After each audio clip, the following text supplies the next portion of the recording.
Okay, we are here at I don't even know what to say because half my people something happened to them. I don't know, but we having fun. Say what's up, y'all. Say hi, Deshaun. Come on, y'all. So anyway, we have Amber sitting in front of us. She is a poet, and she's about to do a poem for us. Okay, so here we go. Okay, this poem is called "A Woman on Fire." A woman on fire, you are her biggest admirer. The beauty in her tone's melody is as modest as a choir. Her soft, eloquent ways gives away gifts of the truth. She lies beside offers of duplicates of her youth, but she is one of a kind. A woman on fire, she is a gem. Mesmerized by her light, others wish she would dim. Too powerful, her perfection is flawed by her force to proceed. To ignite elevation, her heels magnify speed. A woman on fire, others may faint when she pass. Amazed by her diligence, motivation, and class. If you blink, just a wink makes moments of her presence want to last. She's a movie picture in motion, screenshot like potion. You can't define her plot, her credits play too fast. She's the director, main character, guest appearance, and cast. A woman on fire, she grants wishes with her charm. She'll put you at ease as she gathers her keys, opening barriers and setting alarms. Impossible how angelic her spirit soothes and projects. So much strength in her care is carried by intense love she possesses. Busy with purpose filled, she fills empty thoughts with visions. Running a marathon in her own lane, swerving corners of division. Teamwork makes the dream work. She prays with expectancy for her success. No matter the challenge, a woman on fire, she blazes through obstacles, relieving stress. A woman on fire. Flames flash fierce, firm without fear to dominate each emotion that wreaks weakness. She's unstoppable, unforgettable, with a promise that would leave us all speechless. To echo in her tone, a creation of her own, pure wisdom. We all need this. You gravitate to this queen who has owned her position in place. Without selling out, she has worked hard, exuding her grace. A woman on fire, who's not ashamed of her struggles and mistakes from her past seasons. She knows that all things in her life were allowed for a reason. This woman on fire represents women of strength, even when they were doubted on what they could do and who they could be. Devastating of those who did not want to believe that working hard would move mountains, led by their passions, relieving streams of faith fountains. A woman on fire. Courage is her backbone. She deserves to stand alone. There is no reason for competition. She represents all women who are focused and driven. She maximizes her brand by living the life she was given. She has no time for excuses or complaints, too busy lifting barriers. For she is her sister's keeper, no one beneath her. She is their carrier. She's a woman on fire. She's a woman on fire. All right, I need somebody to hit this back at me. Okay. Get me. Get me. Okay. All right. Okay. She gotta eat. You want to hold it? That's okay. Yeah. Hi, Facebook. Hi, everybody. This is Valerie. How y'all doing? What's up? What's up? What's up? Give a hand for Amber. We're gonna have a poet slam, and we're gonna be doing some poems. Y'all gotta write a poem. Right. I'm gonna give y'all an assignment to write a poem. I got one line for you. That's gonna be an assignment. Amber, when you get time, go back and hear this message. You're gonna see how much what you said was in what he gave me. Okay. And it's pretty good. So, just because we're already on live, I'm gonna go to the message really quick, and then when we get done, ladies, we're gonna go back and have a little fun that we didn't do because everybody was running late tonight, like we usually do. Okay. So, Facebook, everybody, how you doing? Hello. So tonight, the message God gave me is out of character. That is the topic He gave me, out of character.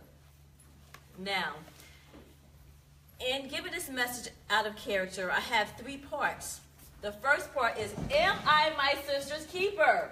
I know Amber's laughing. Second part is, know your worth. And the third part is, don't compromise and set your standards. Now, am I my sister's keeper? In the book of Genesis, you all know, all you Bible scholars, you know about Leah and Rachel. They were sisters.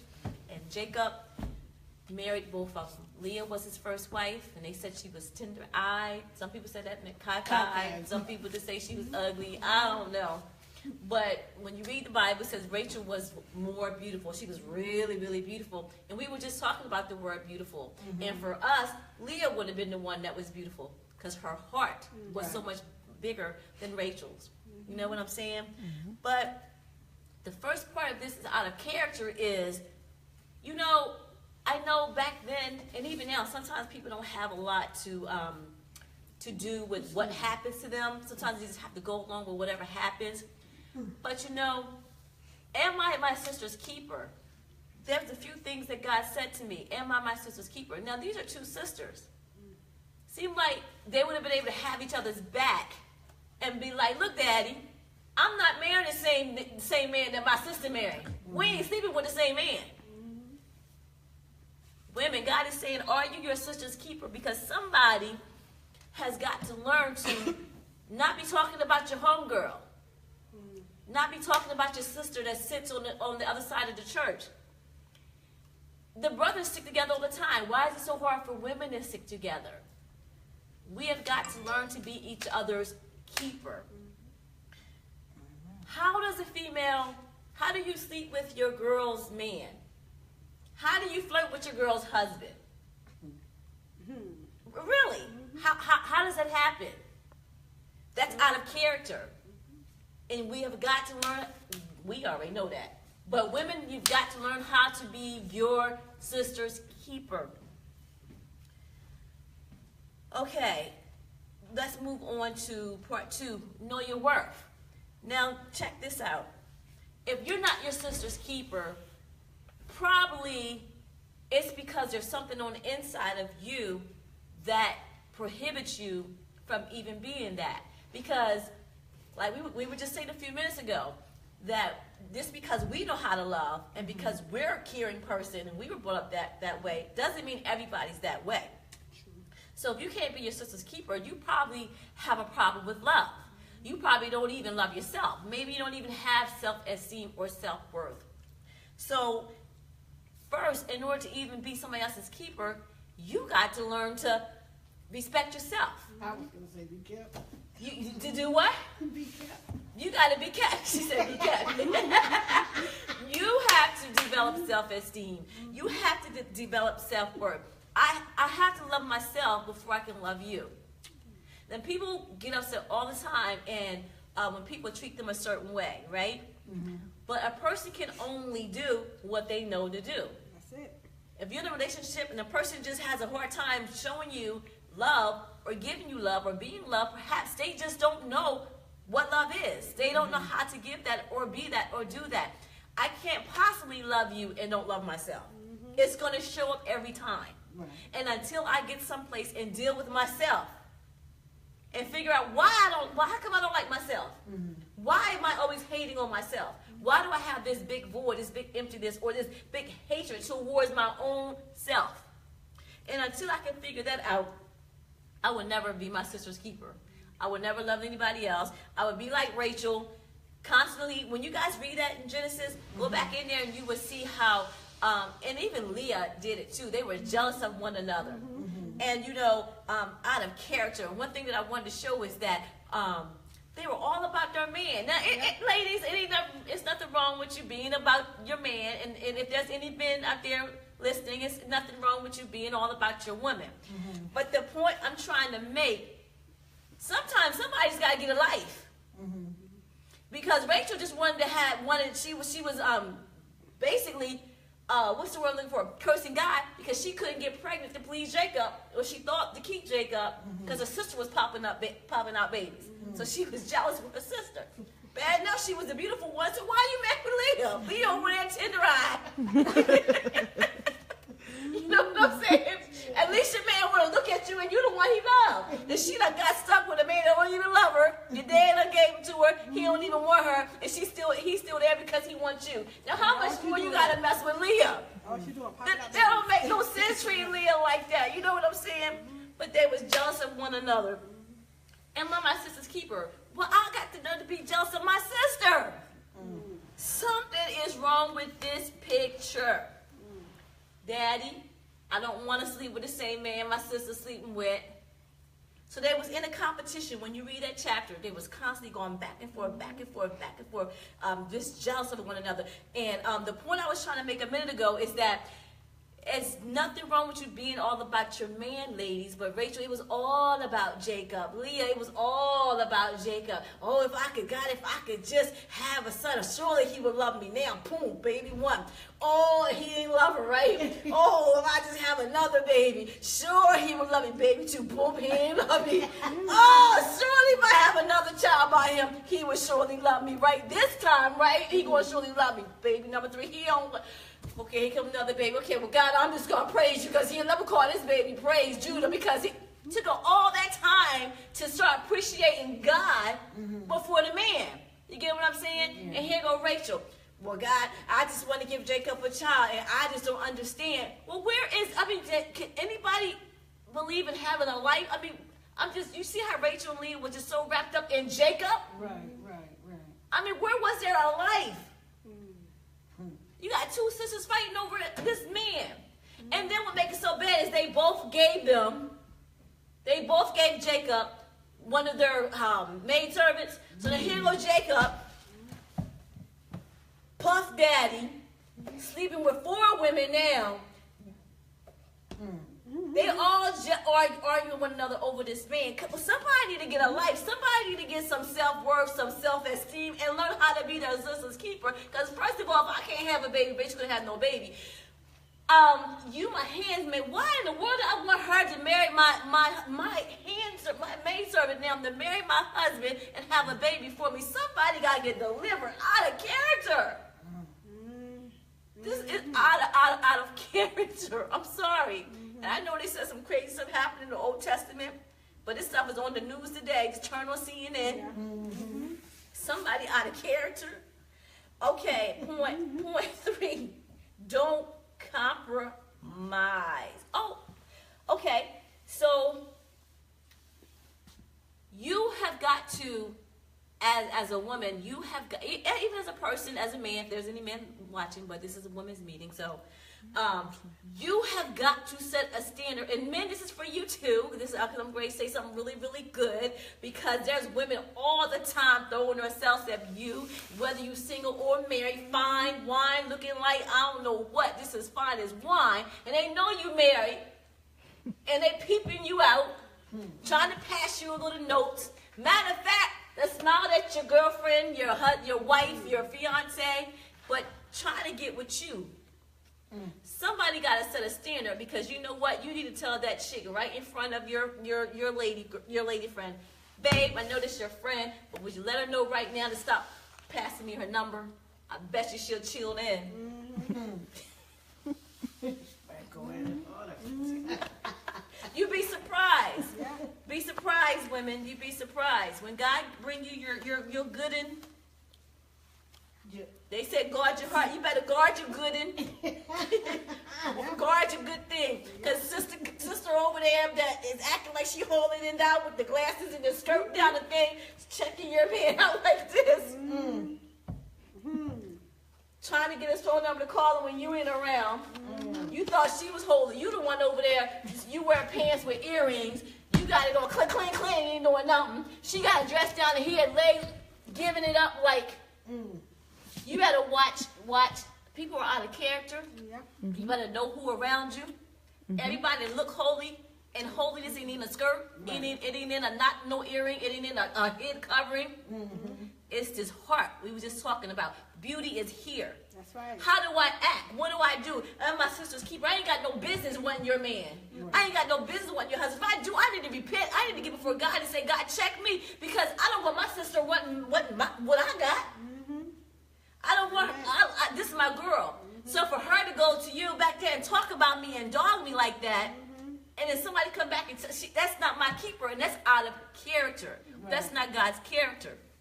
So we're talking about out of character. But again, if you ain't got your own self-esteem, you don't have no self-worth, you don't know who you are, you can't do right anyway. You have to get right. We can't expect right from wrong. Right. You got to get right, okay? Another thing, we have to understand that hurt people hurt people. If I never got healed yet, and I just been hurt my whole life, I can't give you nothing but pain. Right. I can't. So sometimes, like she was saying earlier, you just got to cut the cord. If somebody's just hurting me, Yeah. we just got to go our separate ways because this don't feel right. Yeah. I just don't feel right. It ain't supposed to feel like this. If every time your friends are around you, you feel like this when they leave you. So men and women both have to set a standard. Okay, so women, when we go to church, all right, let's talk about this standard. I seen it on YouTube and I just screamed. They showed the women in the church shouting with the dresses so tight they couldn't move, like their body, everything banging, just show. I mean, it's good to look nice, but you got to set a standard because if you, especially that's ministers. Come on, y'all. You walk in that church and you trying to be a witness to somebody and everything, and you can't even move. Now you think the man in the church, the brother in the church, even the married one, eyes ain't gonna go. Okay. He might be saved.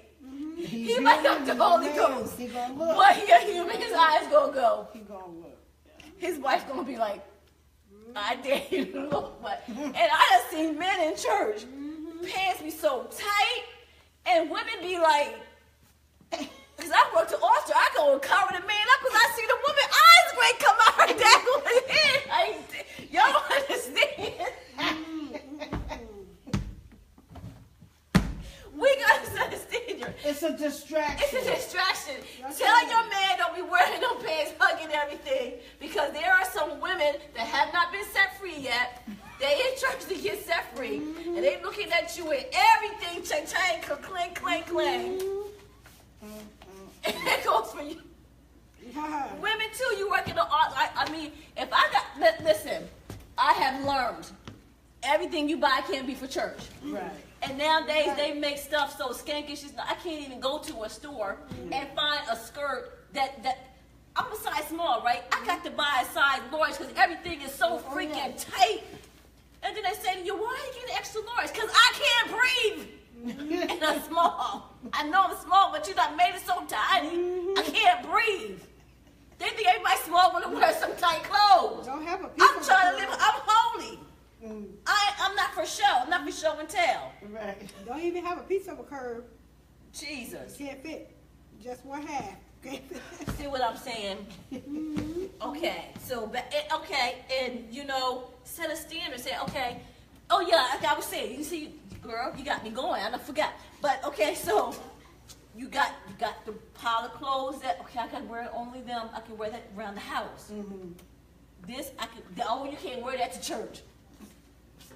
You can't wear that around no man. Right.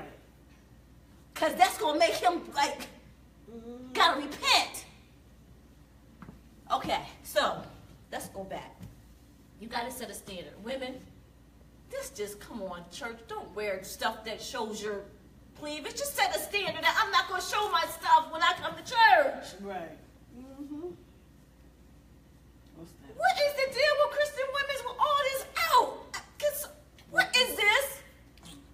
What is all this out? Saved, sanctified, Holy Ghost filled, pastor, preacher, teacher. What is this? Can somebody tell me? And if you're married, husband, can you go cover your wife up? Okay, let's just set a standard. You know, it was just Valentine's Day, so I want to say this, and I'm bringing this to a close. Women, just because you ain't rich, you ain't got to have a sugar daddy. We talk about setting standards. And men, just because your wife ain't no freak, you want her to be a freakazoid. Stop laughing, Lori.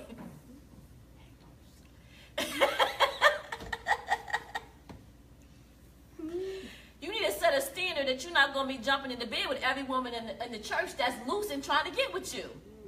Let's just keep it real, because One thing I can't stand is brother in the church done been through every woman in the church. Women in the church done been with every man. We sisters and brothers. That's incest. That is incest. We need to make a stand, and you're not going to be doing incest with your family. Okay, y'all, I'm trying to be serious. It's just, this stuff is like, we do this stuff for real. It's funny, but it's really real though. Excuse me. And we have to talk about it because it's a serious issue. We got to set some standards. We have to not compromise. We just had Valentine's Day. How many people out there on Facebook how many of you spent money more than you wanted to spend on somebody just so that you could be on the good side of them for Valentine's? Anybody? All right, now here goes the bigger question. How many people that's single slept with somebody, you professing to be holy, but you slept with somebody, you compromised because it was Valentine's Day, because you didn't want to feel lonely? Married folks, how many of you spent more than the amount of money that you really had to spend because you know that person was going to be teed off if you didn't? I mean, some of these things are okay, but we got to get to a point to where we're not going to compromise. You know what?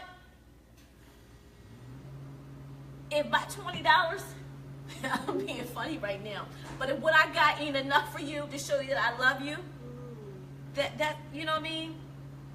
I'm sorry. And women, Valentine's is just a day.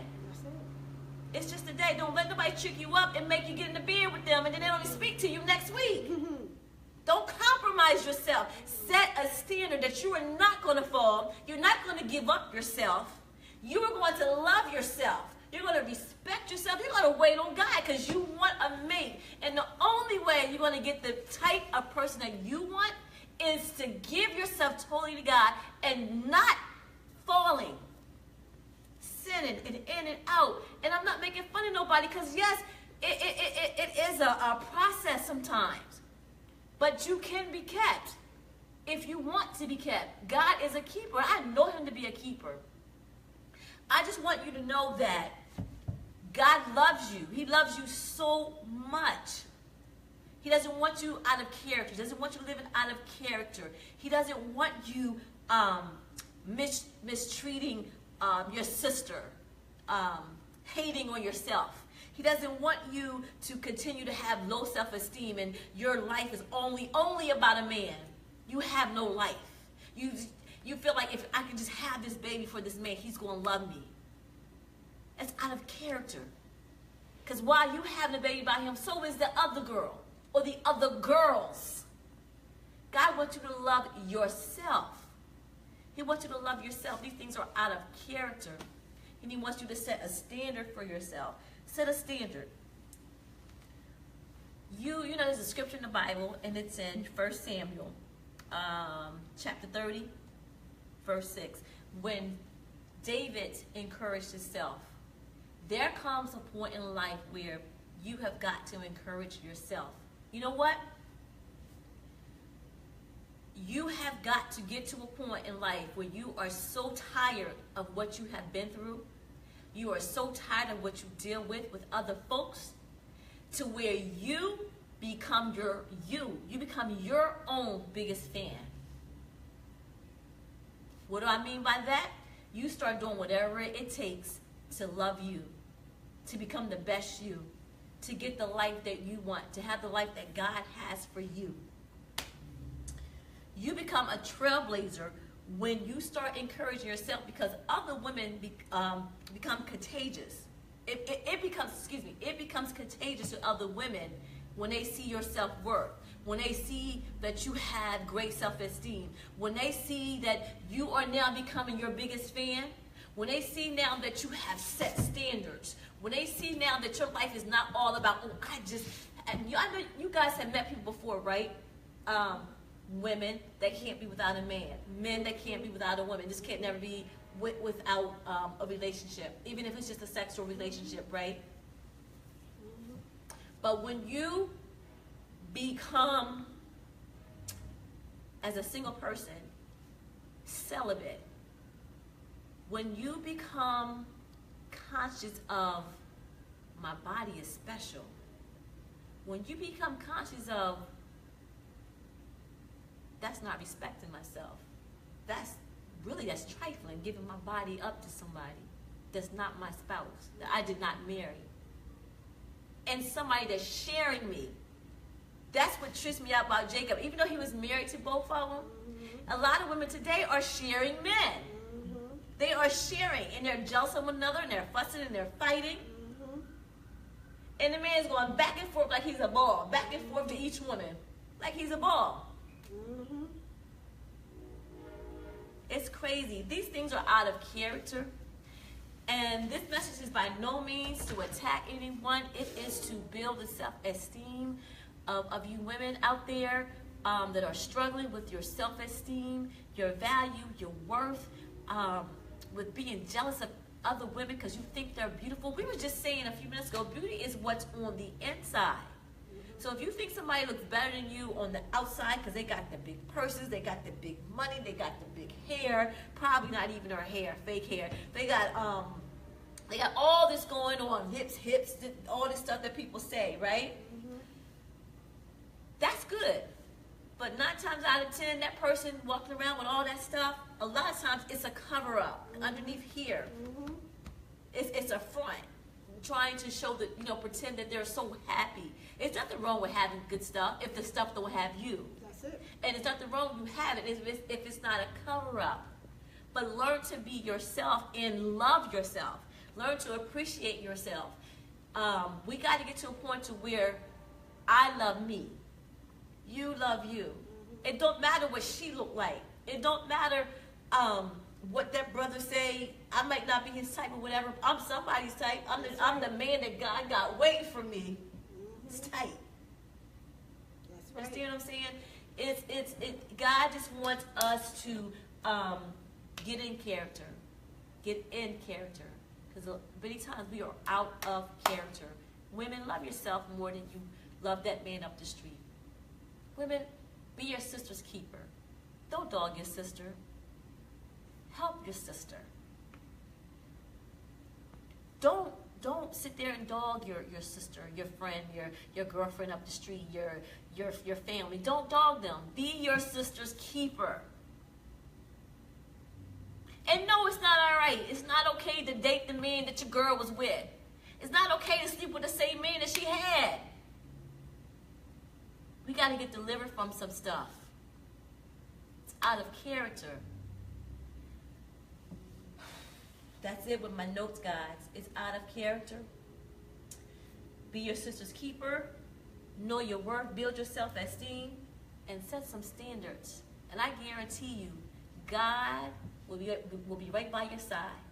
And those changes will come. And people will see that healing inside of you. And before you know it, you will have the desires of your heart. Because why? You took off that mask.